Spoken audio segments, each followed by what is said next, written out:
오늘 우리가 함께 보실 말씀은요, 신명기 말씀이에요. 신명기 15장 1절부터 15절까지의 말씀입니다. 신명기 15장 1절부터 11절이에요.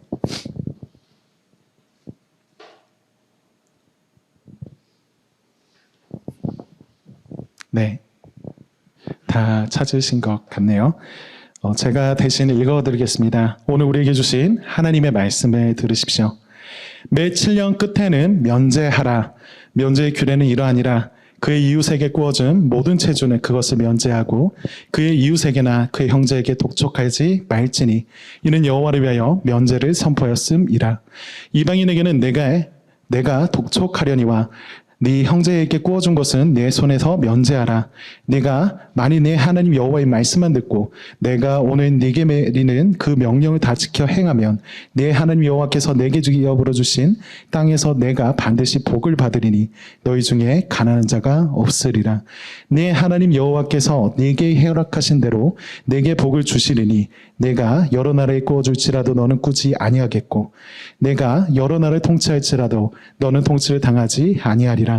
네 하나님 여호와께서 내게 주신 땅 어느 성읍에서든지 가난한 형제가 너와 함께 거주하거든 그 가난한 형제에게 네 마음을 완악하게 하지 말며 네 손을 옮겨주지 말고 반드시 내 손을 그에게 펴서 그에게 필요한 대로 쓸 것을 넉넉히 구워주라.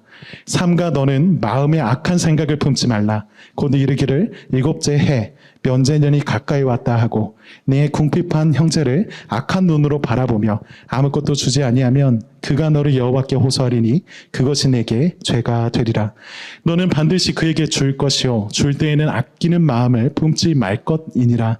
이로 말미암아 네 하나님 여호와께서 내가 하는 모든 일과 네 손에 닿는 모든 일에 내게 복을 주시리라. 땅에는 언제든지 가난한 자가 그치지 아니하겠으므로 내가 네게 명령하리로니 너는 반드시 네 땅 안에 내 형제 중 곤란한 자와 궁핍한 자에게 내 손을 펼치니라. 아멘. 네. 본문 말씀이 좀 길죠? 평상시에도 이렇게 길죠? 네. 알겠습니다. 여러분, 오늘 우리가 함께 살피게 되는 이 신명기 말씀은요, 가나안 땅에 들어가기에 앞서서 모세가 언약에 신실하라고 거듭 권하고 있는 내용이에요. 그러니까 이제 바로 이후에는 가나안 땅에 들어가야 합니다. 그 가나안 땅에 들어가서 그곳을 하나님의 백성으로서 살아야 될 이스라엘 백성들에게 지금 모세는요, 너희가 하나님의 백성답게 하나님을 예배하면서 살아가는 모습들은 이런 거야. 하나님께서 언약하신 대로 따르라 라고 말씀해 주세요. 그러니까 이전에 이들의 조상, 그러니까 출애굽했던 1세대 가네스 바네아에서 반역했던 너희의 조상들처럼 하지 말고 제발 좀 언약의 계명대로 하나님의 말씀대로 살라고 설교하고 있는 내용이 신명기에서의 말씀이에요. 이게 신명기가 전체적으로 가지고 있는 그 배경입니다. 그 중에 오늘 우리가 읽었던 이 본문은요, 안식년마다 지켜야 될 규정 중에 하나를 말하고 있습니다. 그러니까 안식년, 저 왜 앙이라고 하죠? 긴장해서 그래요? 이해해 주세요. 안식년마다 지켜야 될 규정 중에 하나를 말해주고 있는데 여러분 1절을 함께 봅시다. 1절을 보면요, 뭐라 말하고 있냐면요, 매 7년 끝에는 면제하라 라고 말하고 있어요. 그러니까 말하자면 안식년마다 채무를 없애라 라고 하는 겁니다. 완전히 없애라 라고 하는 거죠. 다시 말하자면요, 빚을 없애주는 거예요. 여러분 이 말 듣자마자 여러 가지 생각이 좀 들지 않습니까? 그러니까 이제 우리 머릿속에 계산기가 조금 두들겨지는 게 있진 않나요? 사실 서울시민 치고 서울에서 살려고 했을 때 원래 고향이 서울이 아닌 이상 이제 대출을 끼지 않고서 대출이 없이 살아가는 사람이 별로 없을 것 같긴 해요. 그러니까 이제 이 이야기가 들을 때 하나님이 이제 7년마다 모든 빚을 없애주라고 하셨어 라고 하는 말은 굉장히 좀 기쁜 소식인 것 같죠. 혹은 이것은 정의롭지 않은 거 아니냐라고 말하고 싶은 사람이 있을지 모르겠어요. 그러니까 분명히 7년마다 한 번씩 이렇게 면제 준다라고 말하면 이것을 악용할 사람이 있지 않을까라고 하는 생각이 들기 때문이죠. 이것에 대해서 하나님은 말씀하십니다. 9절이에요. 제가 읽어드리겠습니다. 삼가 너는 마음에 악한 생각을 품지 말라. 곧 이르기를 일곱째 해 면제년이 가까이 왔다 하고 네 궁핍한 형제를 악한 눈으로 바라보며 아무것도 주지 아니하면 그가 너를 여호와께 호소하리니 그것이 내게 죄가 되리라. 그러니까요, 하나님은 우리가 하는 생각 있죠. 사람들이 이걸 악용하지 않을까? 이걸 이용해 먹지 않을까? 그래서 내가 마땅히 돌려받아야 되는데 내가 돌려받을 것을 돌려받지 못하게 되지는 않을까?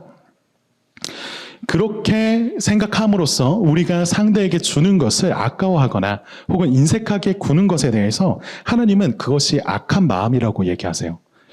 오늘의 본문은 그래서 결론이 간단합니다. 가난한 이를 너그럽게 대하라고 하는 거예요. 인색한 마음으로는 이 명령 우리가 지킬 수 없거든요. 그러니까 하나님은 지금 자기 백성들에게 너그러움을 요구하고 계신 겁니다.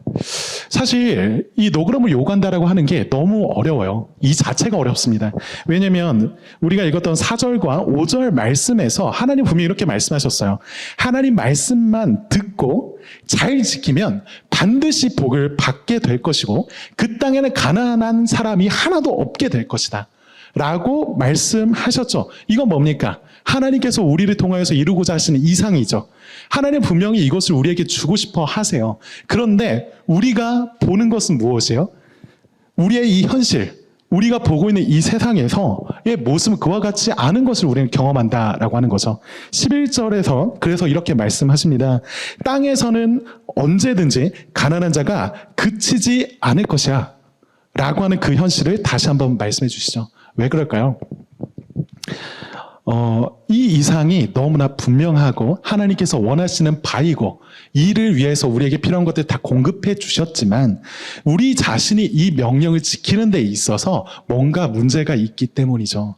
이 명령을 지키고 싶어하는 마음이 우리에게는 쉽게 들지 않더라 이 말입니다. 그래서 다시 말하자면 죄로 인한 탐욕 그리고 끊임없는 염려 때문에 우리는 이 명령을 지키기가 너무 어려워요. 그 결과 우리는 너그러우신 하나님을 잊어버리고요. 이 모든 것이 하나님이 우리에게 베푸신 것이다라고 하는 걸 잊어버리고 이 명령을 못 지키게 되는 거죠. 사실 이 명령과 문제는요, 이스라엘 백성들에게만 그 당시에 주셨던 말씀으로 끝나는 게 아니에요. 물론 예수 그리스도께서 오시고 그가 십자가에서 죽으시고 그의 이루시는 성취로 구약에 있었던 여러 가지 율법의 내용들 중에 더 이상 우리가 지키지 않아도 되는 것들이 있습니다. 안식년 역시도 우리가 반복해서 지키진 않죠. 그와 마찬가지죠. 그렇지만 이 정신은 여전히 유효하다라고 하는 게 문제입니다. 여러분 마태복음 6장에서 예수님은요 염려하지 말라라고 거듭 말씀하시거든요. 그러면서 뭐라고 말씀하시냐면 너희의 소유를 팔아 가난한 자들에게 나눠주라고 말씀하세요. 너희의 소유를 팔아서 구제함으로 하늘에 보물을 쌓아두라고 예수님이 말씀하십니다. 앞에서 지금 우리가 읽었던 이 신명기 말씀에서 안식년마다 이루어져야 되는 그 면제의 년에 이루어지는 그 정신이 예수님을 통해서 다시 우리에게 선포되고 있다는 말이죠. 마찬가지입니다. 바울 역시도요. 고린도후서 8장과 9장에서 우리 얼마 전에 지난달이었나요?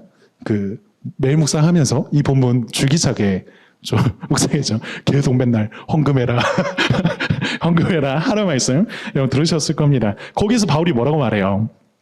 인색함이나 억지로 하는 거 말고 너그럽게 연보하라고 말하고 있잖아요. 그러니까 이 계명은 여전히 우리에게 유효합니다. 우리는요 여전히 이 신명기에서 하나님께서 이루고자 하시는 그 이상 그 앞에, 그 본문의 요구 앞에 우리가 서 있다라고 하는 거예요. 여러분, 이 요구는 여유 있는 사람에게만 해당하는 것이 아닙니다. 우리가 그렇게 생각하기 쉽잖아요. 아, 이거는 그래도 조금 뭐가 있는 사람들에게 하나님이 말씀하신 거 아닌가. 면죄 주라고 하는 거 보니까 면죄 줄 만큼 어떤 그 채무의 권한을 갖고 있는 사람에게 하고 있는 말씀 아닌가라고 하는 생각을 해요. 그런데요. 예수님은요. 구속받은 하나님 백성 모두에게 너그러우지라고 말씀하시죠. 너그러움은 물질이 넉넉해야만 가능한 게 아니니까. 그래서 저는 오늘 이 명령 앞에서 왜 우리가 이 명령을 지키기가 어려운지, 그러니까 왜 우리가 너그러운 마음으로 살기가 힘든지, 아까 말했던 탐욕과 염려를 예로 들어서 조금 설명을 드리고, 그리고 나서 어떻게 그럼 우리가 너그러질 수 있는지, 어떻게 해야만 이 명령 앞에서 우리가 하나님 백성답게 살아갈 수 있는지를 살피고 적용 몇 가지로 마치려고 합니다. 여러분, 우리가 왜 너그럽기가 어렵습니까? 계속 이 말씀드리지만 여러분 여러 가지 원인들을 또 이외에도 생각해 볼 수 있을 거예요. 우리가 끝을 모르는 듯이 우리에게서 일어나는 이기적인 마음들, 그리고 끝없는 그 탐욕 때문이기도 합니다. 하지만요, 앞에 무슨 일이 벌어질지 모르잖아요. 내가 지금 쥐고 있는 걸 이 사람에게 나눠주고 나면 그 다음에 어떤 일이 벌어질지 우리가 모르다 보니까 그날에 대한 염려가 있다 보니 우리가 나누는 것이 너무 어려워요. 이뿐 아니죠. 다른 사람을 시기해서 비교하는 마음 역시 너그러운 마음 갖기를 어렵게 만듭니다. 그렇죠? 아니, 저 사람은 이만큼이나 누리고 있고 나는 이만큼이나 부족한데 지금 이걸 가지고 무엇을 나누라고 하는 것인가? 너그러움은 내 안에서 나타나기 너무 어려운 것이죠. 혹은 상대가 너무 받을 자격이 없어 보이는 거예요. 아니, 이걸 줘봤자 변하지 않는 겁니다. 그것이 반복되다 보니까 냉소적인 마음으로 바뀌는 거예요. 이것을 계속 하다 보면 저 사람이 나아질 거라 생각을 했는데, 아니, 저 사람이 이것을 제대로 쓰지도 않아. 잘못된 방식으로, 잘못된 무엇을 위해서 사용하는 것을 우리가 알게 되면요, 우리의 마음은 냉담해지죠. 이때 우리는 더 이상 너그러워지기가 어렵습니다. 여러분, 그러나 엄밀하게 따져보면요, 여러 가지 원인들을 우리가 따져봤지만 그 뿌리에는요, 결국 하나로 모이게 돼요. 그게 뭐냐면 하나님이 너그러우신 분이라고 하는 것을 우리가 모르거나 의심하게 되는 거예요. 그러니까 이 뿌리에는 하나의 의심이 있는데, 하나님이 너그러운 분이시다, 하나님이 우리에게 베푸는 분이시다 라고 하는 것을 의심하는 데에서 이와 같은 결과들이 나온다라고 하는 겁니다. 여러분, 창조의 이야기를 한번 떠올려 봤으면 좋겠어요.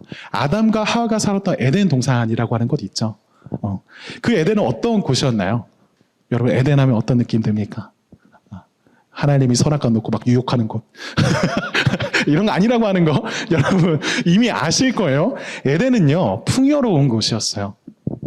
부족한 것 하나 없이 행복을 누리시던 삼위 하나님께서 자신이 누리시던 그 풍요와 그 너그러움을 창조라고 하는 행위를 통해 나타내신 그 결과물이 에덴 동산이었잖아요. 그리고 그 에덴 동산에 사람을 초대하셨고 하나님이 베푸신 것들로 그들로 누리게 하십니다. 그게 에덴 동산의 이야기예요. 그러니까 창조는요, 하나님이 너그러우신 당신의 사랑을 표현한 것, 그것이 창조의 모습이죠. 여러분 보세요. 이거는요, 한편으로 되게 잔치 같아요. 잔치라는 말이 되게 옛날에 들었던 말이라 조금 그렇죠. 파티로 바꿀게요. 이거 내가 고민 많았어요. 저한테는 잔치가 좀 익숙한데 파티에 참여해본 적 별로 없거든요. 여러분들 많으세요? 잔치에는 참여해본 적 있는데 다들 나와 같진 않군요. 여러분, 이거는 파티와 비슷합니다. 하나님은요, 파티의 주인이세요. 여러분이 파티에 초대받았다라고 한번 생각해 봅시다. 그곳에는요, 사람들도 많고요, 예쁘고 멋진 것들도 너무 많아요. 장식들 보면 다 좋은 것들만 있고 다 너무 예쁘게 멋있게 만들어져 있어요. 그곳에는 먹고 마실 게 부족하지 않습니다. 여러분이 만약 그런 파티에 초대받았다라고 하면요, 자신이 손님인데도 먹을 게 부족할까 봐 걱정하지 않을 거예요. 왜요? 우린 손님이니까요. 이 파티를 초대한 그 주인이 너그럽다면요, 이런 걱정을 할 필요가 없는 거죠. 그렇죠? 여러분, 에덴에 초대받은 아담과 하와를 다시 한번 볼까요? 하나님은요, 그들에게 필요한 모든 것을 넘치도록 주셨습니다. 네가 원하다면 무엇이든지 언제든지 먹으라고 말씀하셨어요. 딱 한 가지, 선악과만 빼고요. 맞습니다. 하나님은요, 너그러운 분이세요. 하나님은요, 당신의 그 파티에 우리를 초대하셨기로 우리가 그 파티에 가면요, 피자가 몇 조각으로 나눠져 있는지 계산할 필요가 없어요. 그런 느낌 아시죠? 여러분, 그곳의 주인이신 하나님은 너그러우시고, 이 세상은요, 그분이 지으신 세상은 부족함 없이 창조되었습니다. 그런데 문제가 하나 있죠. 그 파티에 초대받지 않은 손님 하나가 있는 거예요. 초대받지 못한 그 손님이 배에 꼬인 생각을 갖고 아담과 하와에게 속삭이며 탐욕을 부추깁니다. 뱀이 아담과 하와에게 찾아와서 최초로 행했던 거짓말이었죠.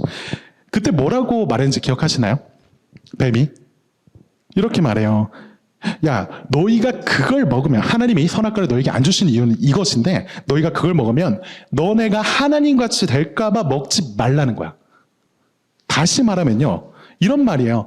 야, 너희는 더 가질 자격이 돼. 너희는 더 누려도 괜찮아. 더 가져야만 니네는 더 행복할 수 있는데 이 주인은 그럴 생각이 없어. 라고 하나님이 마치 인색한 분인 것처럼 말하고 있는 거죠. 여러분, 이게 문제입니다. 이 사고 방식이 문제예요. 사람들은요, 이 생각에 사로잡혀서 다른 사람의 필요를 우리가 보기보다는 일단 나와 내 것을 먼저 챙기는 게 정당하다고 생각하기 시작해요. 여러분, 아담의 타락이라는 노래 아시나요? 잘 모르시나요? 파이디온이라고 하는 어린이 선교단체가 있습니다. 이제 파이디온 가면 이제 어린이 캠프 준비하는 그런 거, 왜 율동을 이렇게 하는 걸 볼 수가 있는데, 거기에서 만든 곡 중에 아담의 타락이라고 하는 노래가 있어요. 근데 이제 이 노래가 내용은 되게 간단해요. 이제 뱀이 아담에게 찾아와가지고 그 선악과 따먹는 거, 그거 먹어야 된다. 그래야 행복하다라고 하는 것을 계속 이렇게 던져주고, 하나님이 선한 분 아니다 라고 하는 이야기를 계속 해주는 내용이 그 노래입니다. 그래서 뭔가 찬양이라고 부르기에는 조금 그래요. 근데 이제 문제가 뭐냐면 이 노래가 되게 훅이 좋아요. 그래가지고 저도 한 번씩 새가족들에게 이제 새가족 교육을 하면서 이런 노래가 있다라고 가르쳐 주거든요. 그러면서 이제 주의를 줘요. 이 노래가 너무 좋으니까 언제 어느 때 네가 머릿속에서 이렇게 흘러나오거나 네 입으로 이렇게 되뇌이면 거기서 바로 그쳐라. 그렇지 않다라고 말해야 된다라고 말하곤 하는데, 그 내용이 이런 거예요. 음을 넣어서 말하기 좀 그러네. 이런 내용이에요. 하나님은 널 사랑 안 해. 널 조종하려 할 뿐이야. 하나님은 널 사랑 안 해. 널 조종하려 할 뿐이야. 이거를 돌림 노래로 계속 흘려나옵니다. 그러니까 이제 이 생각이 우리 안에 가득 차가지고 이제 틈만 나면 이제 튀쳐나오는 거죠. 하나님은 날 사랑 안 해. 우리 조종하려고 하는 것 같다 라고 하는 생각을 우리 갖고 있는 게 문제입니다. 여러분, 정말 그런가요? 아니죠. 하나님은요, 아담과 하와를 사랑해서, 그리고 여러분을 사랑하셔서 부르셨고요, 오늘 이와 같은 말씀 여러분들에게 주시는 거예요. 너는 더 가질 자격이 되는데, 더 가져야만 행복한데 이 주인은 그럴 생각이 없다라고 하는 뱀의 속삭임은요, 거짓말입니다. 여러분의 마음은요, 이 세상 무엇으로, 그리고 여러분들이 이 세상 무엇을 더 소유하게 된다고 해서 만족하게 되는 마음이 아니에요. 하나님이 그렇게 지으지 않으셨어요. 여러분, 그래야 행복할 수 있는 게 아닙니다. 우리의 만족과 행복은요, 이 모든 파티를 열어주신 그 주인의 너그러움에 달려 있습니다. 하나님은 세상을 결핍되게 창조하신 게 아니란 말이죠. 여러분, 그렇다면요, 우리가 이 현실 속에서 계속 느끼고 있는 결핍은 뭘까요? 아니, 부족하잖아요.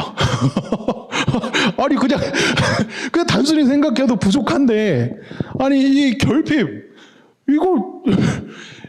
너무나 부족하다 보니까 사람들 싸우는 거 아닌가요? 이게 어디서 왔을까요? 하나님이 부족하게 만드셔서 그런 게 아니고 우리가 이 주인이 인색할지 모른다라고 하는 그 생각에 그 착각에 사로잡혀서 다른 사람의 필요가 있건 없건 급하건 말건 나와 내 것을 먼저 챙기려고 하는 것. 그 정당화를 하기 때문에 이 투쟁이 시작돼요. 이 결핍은 우리의 그 인색하고 탐욕스러운 마음으로부터 시작합니다. 여러분 한번 탐욕스러운 사람을 상상해 보세요. 어떤 모습입니까? 뭐 여러 모습을 그릴 수 있겠는데 뭐 뻔하면 뭐 배부른 사람을 떠올릴 수도 있겠지만 누군가는요 다 집어삼키는 사람을 떠올렸을 수도 있고 또 누군가는 자기가 준 손을 끝까지 펴지 않으려고 악착같이 붙잡는 그런 모습을 떠올렸을 수도 있을 것 같아요. 여러분 한 가지 탐욕에 사로잡힌 사람이 어떤 모습인지를 보여드리기 위해서 예를 하나 들어드리면 이런 단테의 신곡이라고 하는 책이 있죠.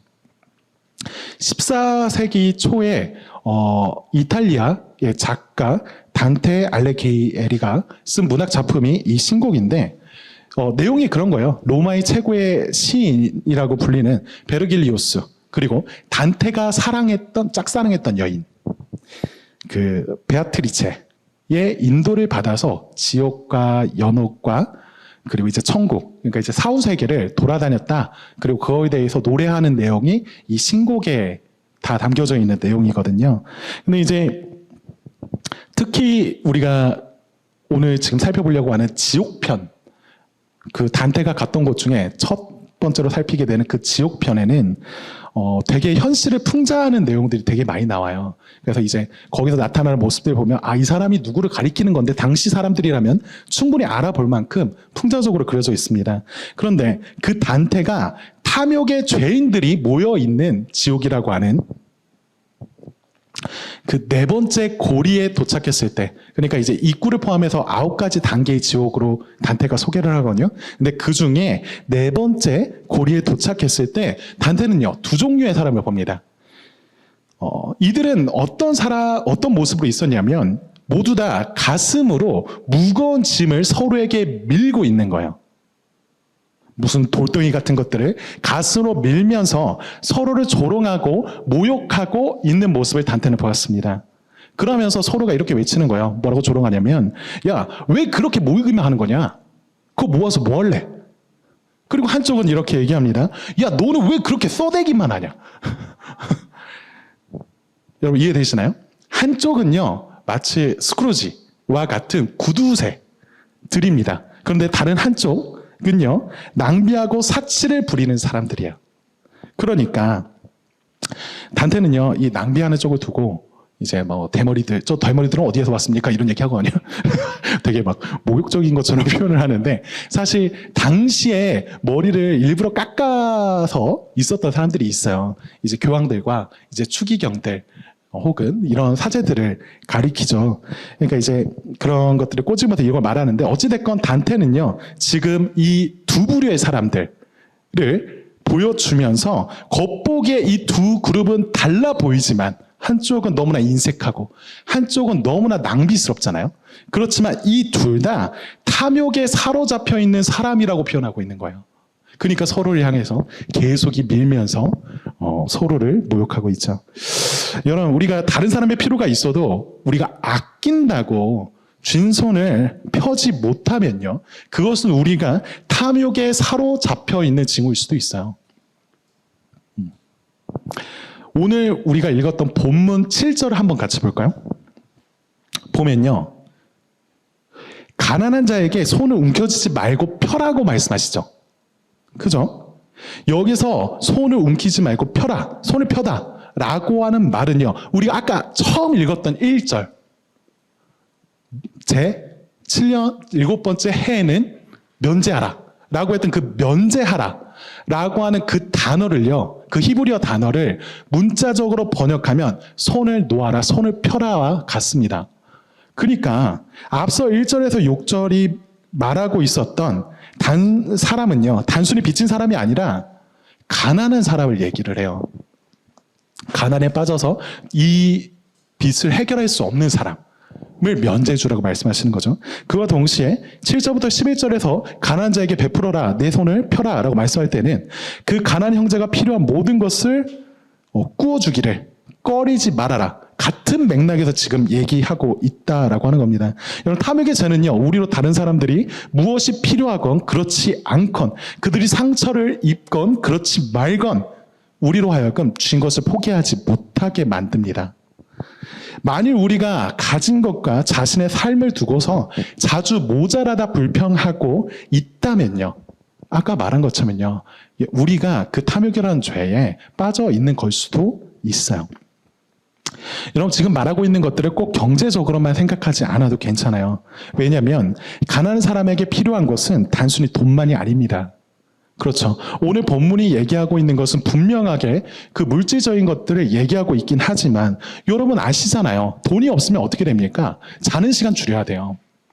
그렇죠. 잠자는 시간을 줄이는 게 일반이고 먹는 것을 줄이는 게 일반이잖아요. 여러분, 뭐 지금 세상에 뭐 그렇게까지 하냐, 그런 사람이 이제 없는 거 아니냐 싶지만요, 여러분 엄청 많아요.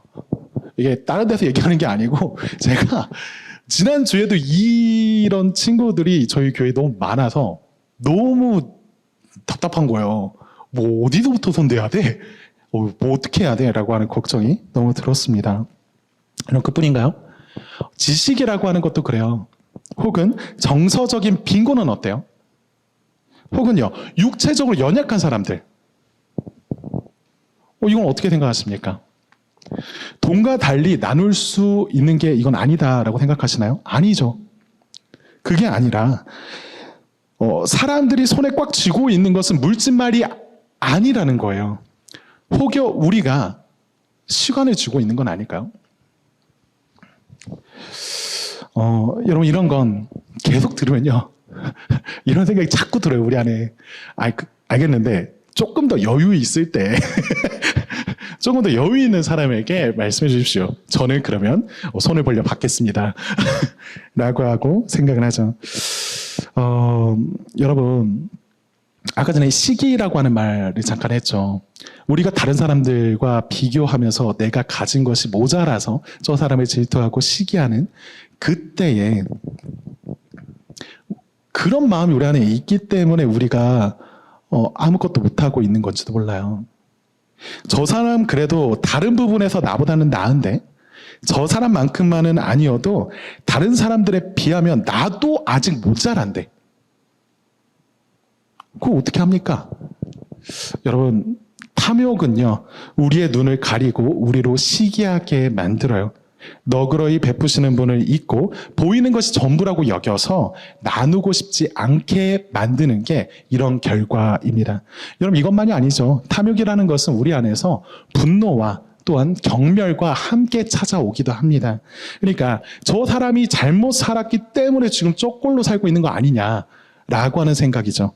그러니까 분노하면서 그 사람의 자격을 따지고 이것을 줘야 되는 건 저 사람의 자격에 따라 다르다 라고 생각하게 됩니다. 몇 번을 억지로나마 이 말씀대로 나눠봤어요. 사람들을 베풀어 봤습니다. 그런데 안 변해요. 상대의 형편이 나아지지 않습니다. 무엇보다도 저 사람이 자격이 되지 않는 것 같아요. 그러니까 계속 냉담해지면서 저 사람의 존재 자체를 낮게 여기게 되죠. 여러분, 이렇게 탐욕이요, 우리의 눈을 가리고 진짜 현실을 보지 못하게 만듭니다. 여러분, 진짜 현실은요, 우리가 주인이 아니에요. 우리가 쥐고 있는 것은 원래 우리가 만들어낸, 우리가 얻어낸 것이 아닙니다. 우리 손에 쥔 것은요, 너그러운 주인이 우리에게 베풀어 주셨을 따름이에요. 여러분, 염려에 대해서 한번 생각해 볼까요? 염려 역시 마찬가지입니다. 여러분, 기억하시는 분이 있을지 모르겠는데 21년이었나요? 이정기 목사님께서 산상 설교에 대해서 이렇게 쭉 한번 설교해 주신 적이 있어요. 그때 이제 마태복음 6장을 이렇게 설교를 하시면서 염려 자체는 죄가 아니다 라고 하는 말을 한번 하신 적이 있습니다.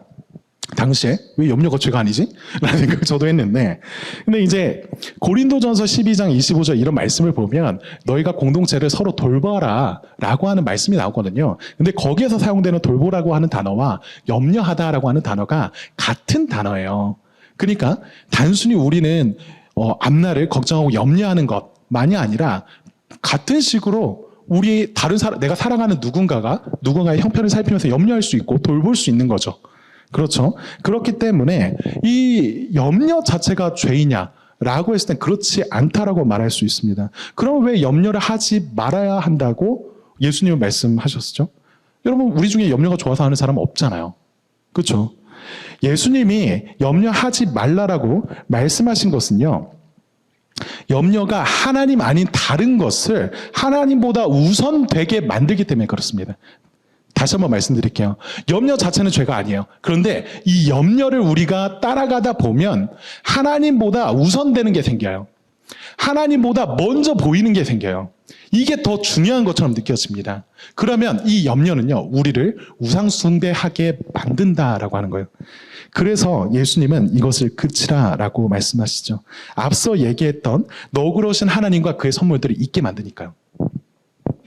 여러분, 그래서 예수님은요, 그 염려에 대해서 마태복음 6장에서 얘기하실 때 이어서 이런 말씀을 주세요. 공중의 새를 좀 봐라. 저기 들풀과 꽃들 좀 봐라. 야, 얘네는 자기가 자기를 위해서 뭘 모으지도 않고 심지도 않고 이러지도 않는데 먹을 게 충분하지 않냐. 아니, 들풀이나 꽃 역시도 마찬가지죠. 그들이 무슨 자기 자신에 대한 어떤 생존을 염려하고 있기 때문에 그들이 그 때에 맞게끔 그런 열매를 맺고 그런 아름다움을 이렇게 피워내는 게 아니잖아요. 하나님 아버지께서, 하늘 아버지께서 돌보시기 때문에 그것이 그렇게 되는 거잖아요.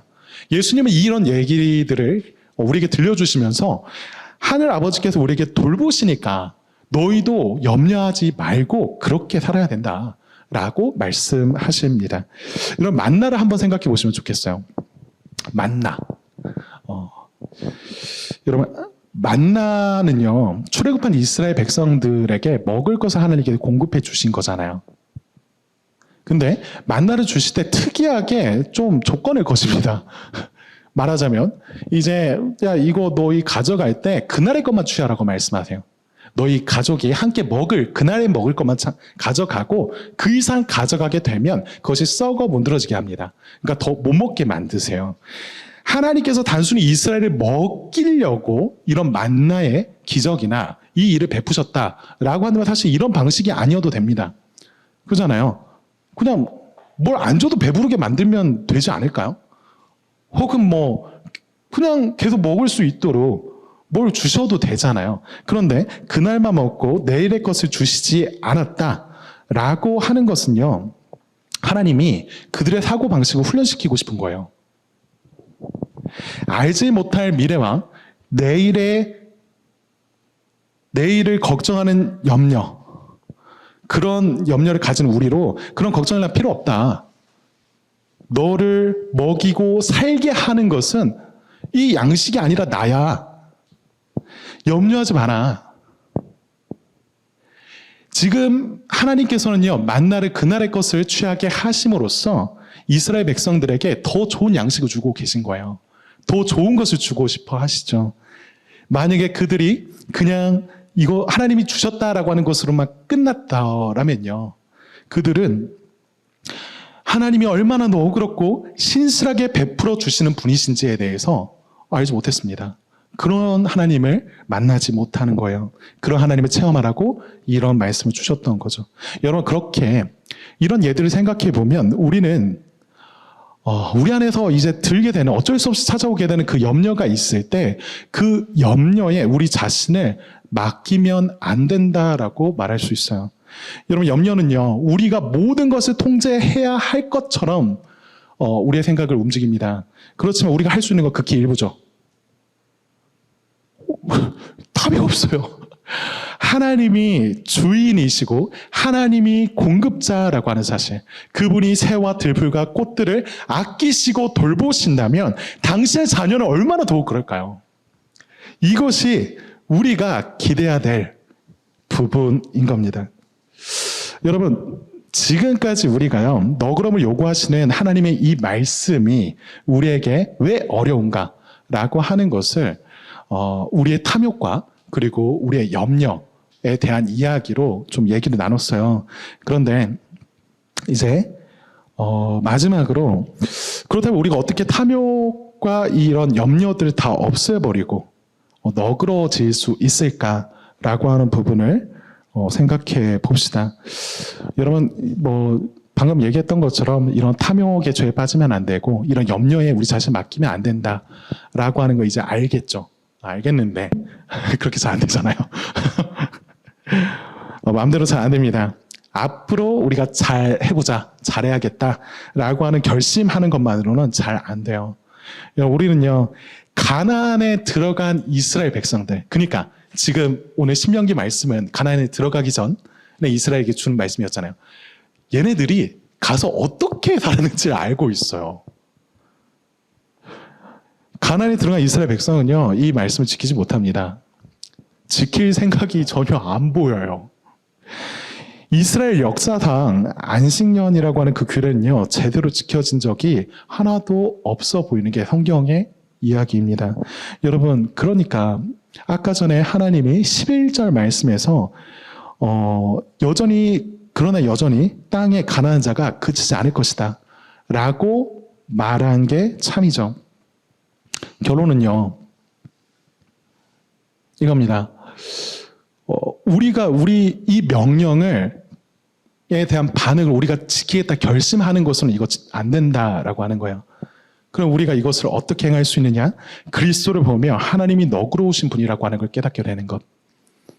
그때 우리에게서 없던 너그러움이 나타나게 돼요. 여러분, 예수님 한번 생각해 봅시다. 예수님께서 염려하지 말아라. 너희 소유를 팔아 가난한 자에게 나누어 주어라. 라고 이런 말씀을 하신 것은요, 그분이 우리랑 다른 세상을 사셨기 때문이 아니에요. 이런 생각 많이 들죠. 그분은 하나님이시니까 그분은 우리랑 좀 다르지 않나? 라고 하는 생각하죠. 그런데요, 예수님이 살았던 그 시대를 생각해 보세요. 그때도요, 전쟁이나 기근은 그치지 않았습니다. 탐욕은 여전했고요, 분쟁으로서 땅을 잃어버리게 되거나 가족을 잃어버리게 되는 사람도 엄청 많았어요. 그런 가난한 사람이 수두룩했던 시대가 예수님이 살던 시대였습니다. 사람들은요, 모두 다 결핍이라고 하는 사고방식에 사로잡혀 있었고, 그런 세상에서 예수님이 말씀하시고 있는 이런 내용, 이런 사고의 방식대로 살면요, 호구가 돼요. 그렇죠? 너무 이용해 먹기 좋잖아요. 너가 정말 그렇게 생각해? 그렇다면야. 라고 생각을 하기가 쉬운 게 예수님이시죠.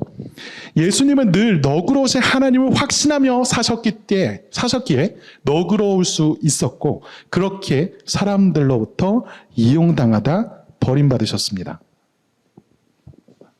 뭔가 하나님 말씀대로 너그럽게 베풀면 말씀하셨던 것처럼 복을 받아야 되는 게 맞는 것 같은데 예수님이 이용당하시고 버림받으세요. 우리에게도 그런 일이 있을 수 있을 거예요. 여러분, 예수님은요, 우리가 당신의 너그러움을 악용하진 않을까, 그로 인해서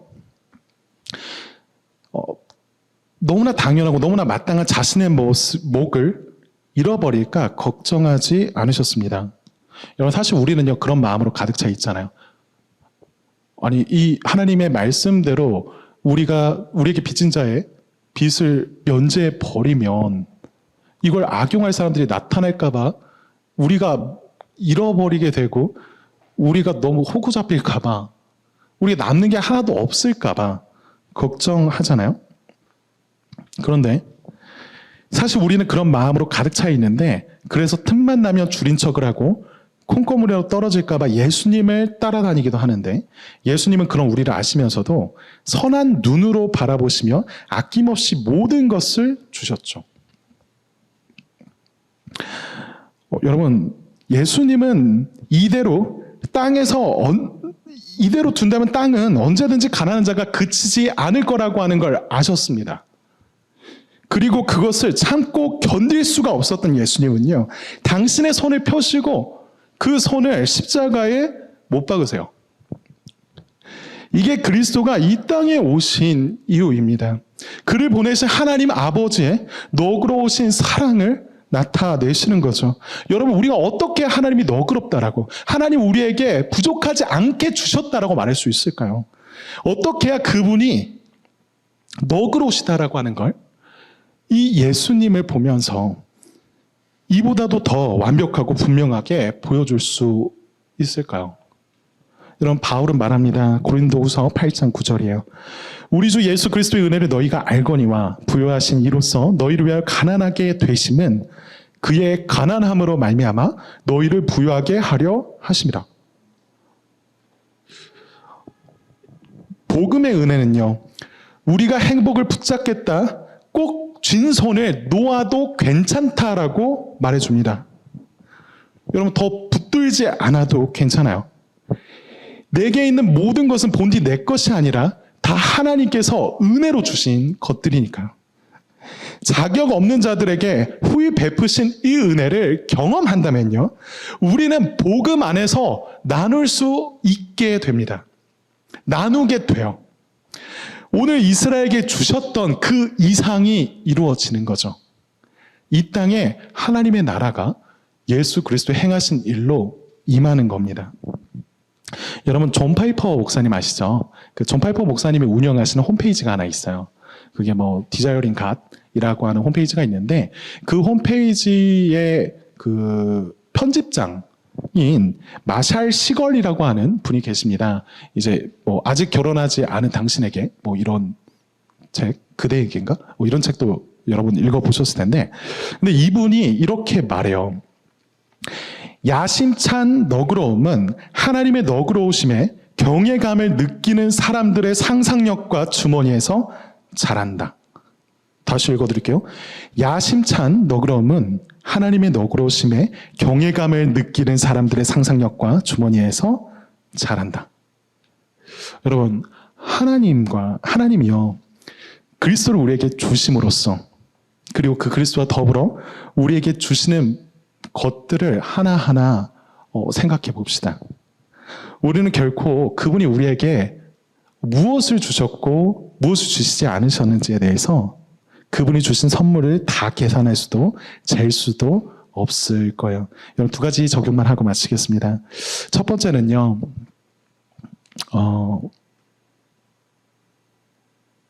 기꺼이 받으세요.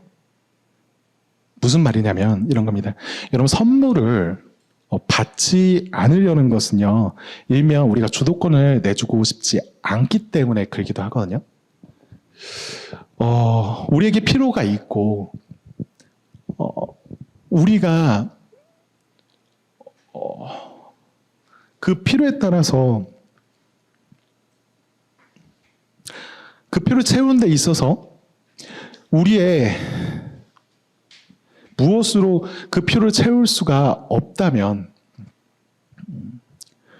여러분, 하나님이 우리에게 마련하신, 하나님이 우리에게 주시는 그 선물을 받아들이세요. 우리가 선물을 받지 않으려고 하는 게 주도권을 내주려고 하지 않는 것이다 라는 말은 한편으로 그 하나님이 우리에게 주신다라고 하는, 혹은 누군가 우리에게 주려고 하는 그 선물들에 대해서 선물이 아니라 거래로 생각하고 있는 겁니다. 이것을 내가 받았으니 언젠가 뭔가 갚아야 될 것 같은, 뭔가 미친 것 같은 마음으로 있는 거죠. 복음의 은혜는요, 하나님의 공급하심을 신뢰할 뿐 아니라 그분이 베푸시는 것을 받으라고 요구합니다. 공짜로 좋아라는 말이 아니에요. 하나님이 인색하신 분인 것처럼, 너그럽지 않은 쥐인 것처럼 여기지 말라라고 하는 거예요. 그러니까 여러분, 먼저 복음을 받아들이세요. 예수 그리스도는 가난한 우리의 필요, 우리로서 해결할 수 없는 그 값을 우리에게 주시기 위한 하나님의 궁극적인 응답입니다. 이게 첫 번째로 우리가 기꺼이 받는 삶이 되어야 되겠다라고 하는 것이고요. 두 번째는요, 이거요. 기꺼이 내어주세요. 너무 당연한 결론이죠. 여러분, 우리가 가진 게 있다면요, 그거는 우리의 힘으로 얻은 게 아닙니다. 자격이 있어서 받은 게 아니죠. 되려 하나님은 당신의 너그러우심을 선포하고 예배하라고 하는 그 사명을 위하여서 그 소유들을 우리에게 맡겨주십니다. 그러니까 예수님 역시도 주는 것이 받는 것보다 복이 있다라고 말씀하시잖아요. 왜 그럴까요?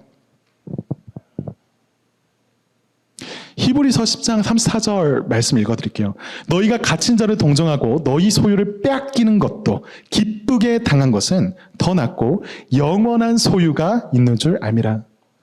여러분 그냥 주는 것도 아니고 빼앗기는 거예요. 그런데도 기쁘다라고 지금 말합니다. 왜 그럴까요?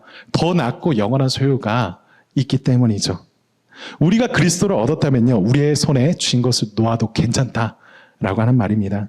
여러분 로마서 8장 32절 이렇게 얘기해요. 자기 아들을 아끼지 아니하시고 우리 모든 사람을 위하여 내주시니까 어찌 그 아들과 함께 모든 것을 우리에게 주시지 아니하겠느냐. 여러분 하나님의 백성은요, 신자는 더 많은 것을 누리기 위해 더 좋은 것을 얻고자 나눕니다. 내일을 염려해서 만나를 쥐고 놓지 않으면요, 더 좋으신 하나님을 만나지 못해요. 나중 일이라고 하늘 상급을 위한다고 현재의 행복을 잃어버리는 게 아닙니다. 여러분 돌려받지 않아도 괜찮아요. 하나님은요, 우리 자체를 필요로 하지 않으면서도 여전히 우리를 먹이신 분이세요.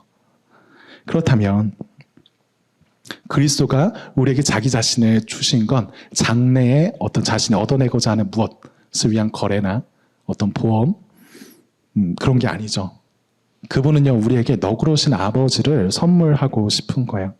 그러니까 우리가 누군가의 필요를 발견한다면 기꺼이 우리의 시간, 우리의 소유, 우리의 가지고 있는 건강이나 수고, 우리의 것들을 내어 드립시다.